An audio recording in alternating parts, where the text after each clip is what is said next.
Zadakallahu nuran wa ihsanan. Ayoal umahat, saya sesungguhnya udah biasa ngaji di hadapan ibu-ibu di majelis ini, tapi sekarang agak beda ya, deg-degan anaknya. Kayak beda ya. Karena marah kesaragam meren.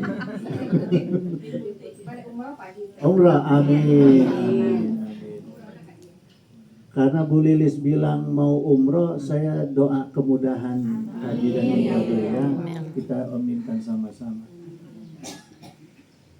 Allahumma sholli wa sallim wa barik ala sayyidina wa syafi'ina wa habibina wa maulana Muhammad wa sallim wa radiyallahu ta'ala an sadatina ashabi sayyidina rasulillahi ajma'in. Amin ya Allah ya mujibud da'wati sa'ilin.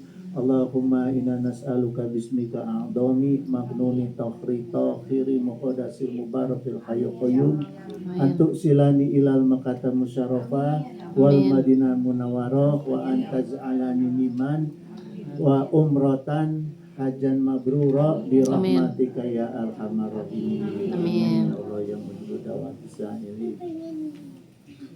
Nah, ibu-ibu, alhamdulillah kita bersyukur atas segala nikmat yang sudah dilimpahkan ke Allah Subhanahu wa taala.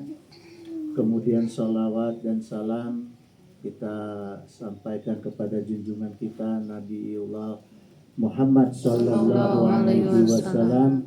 Selanjutnya kami atas nama keluarga menyampaikan rasa terima kasih yang sedalam-dalamnya kepada para ibu-ibu khususnya jamaah Majelis Taklim As-Sobir ya, yang selalu kompak, hujan-hujan aja tetap datang. Pak Hajinya sampai lagi tidur kayak di hudang tuh. Kirain nggak datang, ternyata datang. Alhamdulillah. Nah, semangat-semangat seperti inilah yang memudahkan kita untuk kelancaran jalan kenikmatan di dunia dan di akhirat. Ya. Kemudian ibu-ibu sekalian, kehadiran ibu-ibu semua pada hari ini bagi kami itu sebuah kenikmatan ya, sebuah kenikmatan karena kami yakin kehadiran ibu-ibu di sini yang memenuhi undangan kami membawa ridho dan rahmat Allah Subhanahu wa taala. Ya. Maka itu ibu-ibu sekalian kami mohon doanya untuk putri kami dan suaminya Ananda Sahrajat Balkis dan Muhammad Fakhri Mubarak ya. Sehingga kita berharap mudah-mudahan izin Allah kedua orang tuanya dimudahkan dalam rezekinya. Amin. Kemudian disehatkan badannya. Amin. Dikuatkan iman Islamnya. Amin. Dilancarkan proses melahirkannya. Amin. Sehat dan selamat ibu dan bayinya ketika melahirkan. Kemudian dan yang tidak kalah pentingnya, semoga keturunannya menjadi orang-orang yang soleh dan soleha. Amin. Yang beriman dan bertakwa dalam ridha Allah Subhanahu wa taala. Amin. Punten nih Bu, ada iklan sedikit, Kang. Atau nuhun sampingan. Nah, ibu-ibu kembali ke laptop. Tapi saya bukan tukul ya. Jadi tema acara kita hari ini yaitu syukuran 4 bulanan kehamilan putri kami Ananda Sahrajat Balkis ya. Istri dari Ananda Muhammad Fakhri Mubarak, di mana Fakhri Mubarak ini putra dari Bapak Haji Edi Sutrisno dan Ibu Hajah Roida. Inilah mantu saya. Saya pikir saya paling gede Bu. Saya yang lebih gede. Ada teman Haji. Alah saya. Itu besan saya, alhamdulillah sudah hadir dan ini ibunya Fahri. Ya. Nah, jadi dalam acara syukuran 4 bulanan ini, ibu-ibu sekalian, ada iklan lagi. Alhamdulillah, Kang Haji, mangga calik.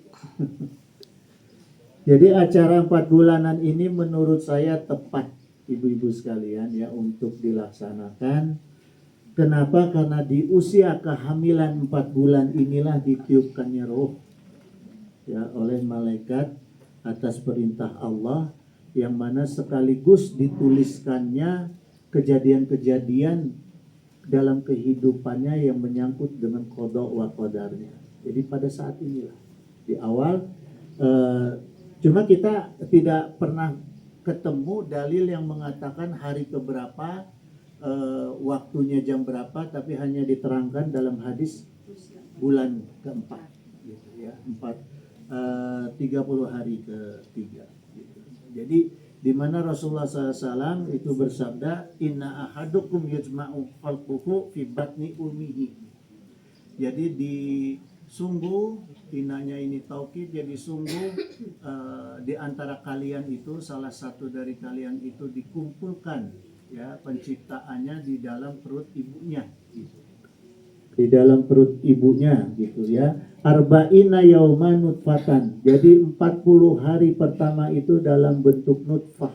Nutfah itu adalah cairan, ibu-ibu sekalian, ya, pertemuan antara cairan sang bapa dengan cairan sang ibu, itu namanya nutfah, gitu ya. Tsumma yakunu alaqatan. Kemudian 40 hari yang kedua, nutfah tadi, percampuran nutfah tadi menjadi alaqah, segumpal daging, ya. Tsumma yakunu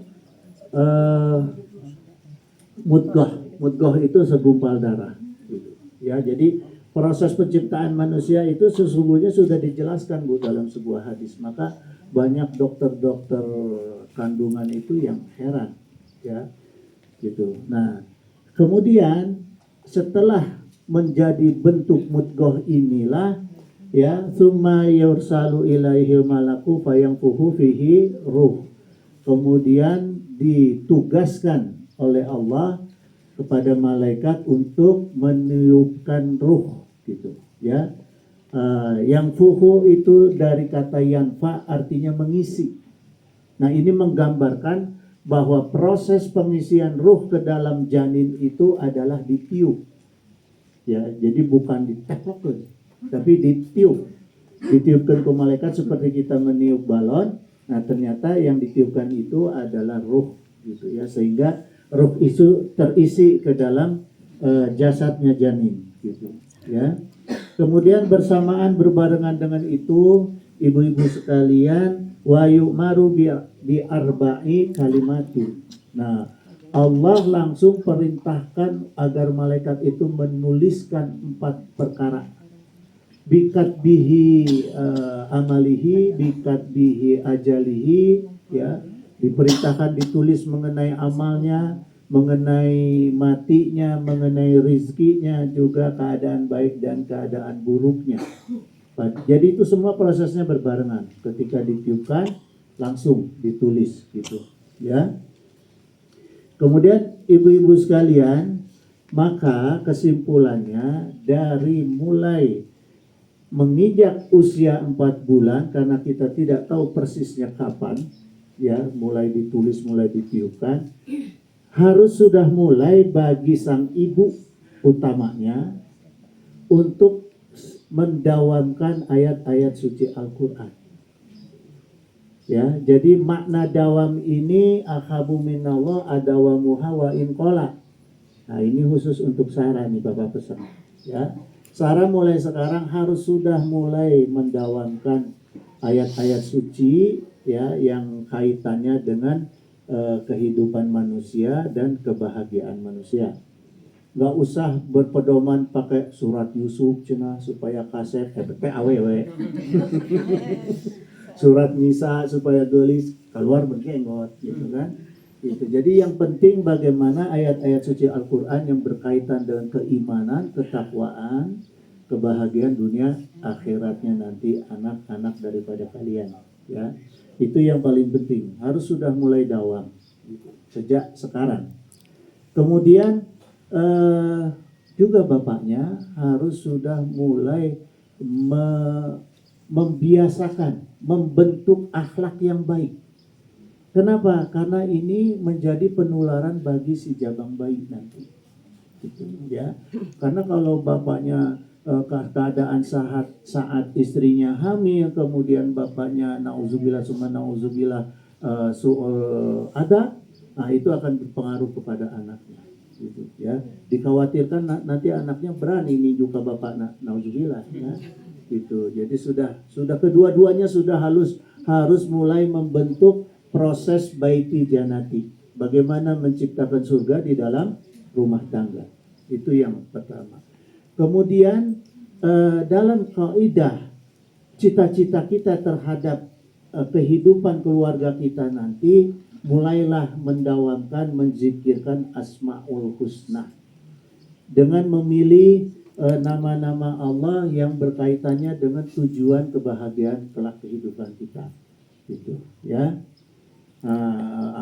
Asmaul Husna yang mengenai rizki, yang mengenai kesolehan, kebaikan, gitu, ya.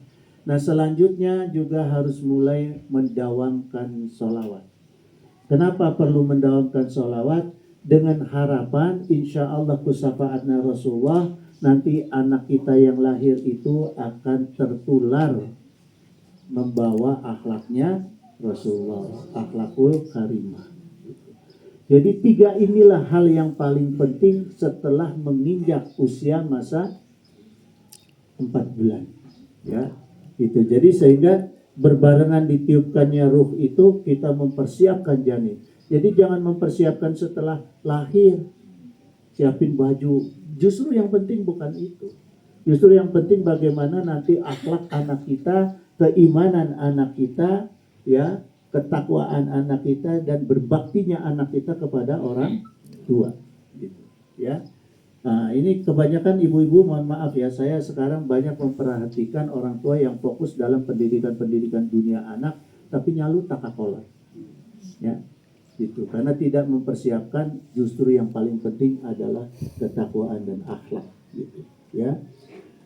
Kemudian untuk Sahra dan Fahri, Papa juga nasihat harus mulai diikat nanti ketika lahir anak kita, ya, karena anak itu lahir nanti dalam keadaan fitrah. Orang tuanya lah yang bisa membentuk menjadi Yahudi, Nasrani, Majusi, itu orang tuanya. Itu, ya, fa'abawahu ini yang dimaksud bukan hanya orang tua tapi lingkungan. Baik itu lingkungan, ya, kami, saya sebagai mertua, saya juga harus bisa membawa cucu supaya kelak menjadi anak yang baik, yang sesuai diharapkan oleh agama. Itu juga sangat berpengaruh, ya, bagi kakek dan neneknya, gitu. Cuma mohon maaf ibu, saya sedikit cerita, saya agak bandel. Jadi semua yang dilarang oleh ibunya cucu saya di kamar saya siapin. Jadi kalau cucu saya masuk ke kamar saya itu tidak ada hukum. Tapi sampai masa balita aja, gitu, ya. Tapi kita juga sudah mulai mengenalkan anak untuk sholat, gitu, ya. Jadi pesan Allah yang sesungguhnya untuk mempersiapkan nanti kelak keturunan kita itu ada di Al-Baqarah ayat 3, ya. Allazina yu'minuna bil ghaibi wa yuqimuna sholata wa mimma razaqnahum yunfiqun. Jadi apa yang harus kita siapkan yaitu supaya anak kita itu nanti beriman kepada Allah, beriman kepada yang gaib, ya, sesuai dengan yang ada dalam rukun iman. Kemudian kemampuan anak kita dalam menegakkan sholat, khususnya sholat 5 waktu, dan kemampuan anak kita, keikhlasan anak kita dalam berinfak, baik itu infak jariah maupun sedekah. Nah, 3 hal inilah yang akan menjadi patokan kebahagiaan keturunan kita kelak. Ya, tentunya harus diberikan contoh yang baik.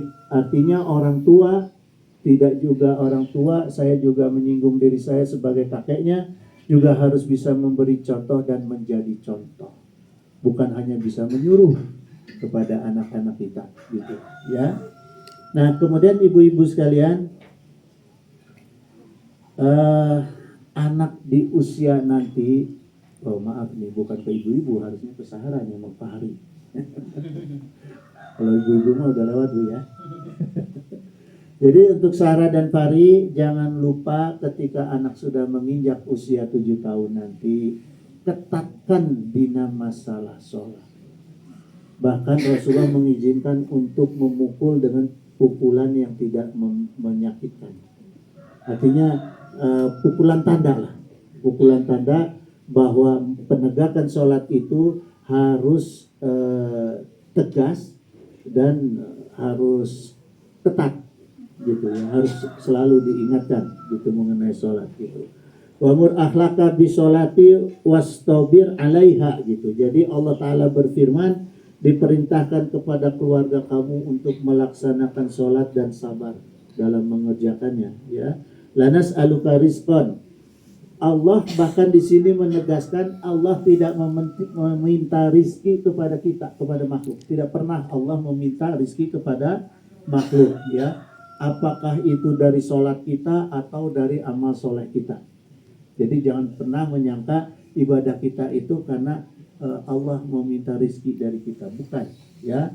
Justru Allah wal akibatu lit taqwa gitu, dan akibat dari ketakwaan itu akan menimbulkan kejadian-kejadian yang baik, pengalaman yang baik, hasil yang baik bagi kehidupan manusia gitu ya. Jadi dalam firman Allah ini sangat jelas Sahra dan Fahri bahwa sholat itu berpengaruh terhadap kemudahan rizki kita, kebahagiaan rizki kita ya, kesolehan dan anak-anak kita gitu ya, kesolehan dan ketaatan anak-anak kita. Sedikit papa memang bukan sebagai orang tua yang sempurna, mama kamu juga bukan sebagai orang tua yang sempurna, tapi sejak dulu kami memang sudah sepakat untuk mendidik anak sesuai dengan kepentingan agama, yang Sarah juga ikut merasakan.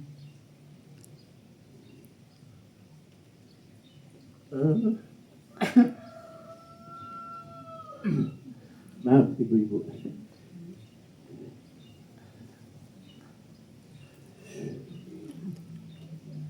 Ingat Arif? Ya jadi gitulah ibu-ibu sekalian. Saya yakin percaya bahwa setiap orang tua pasti berusaha untuk kebaikan anak-anaknya dan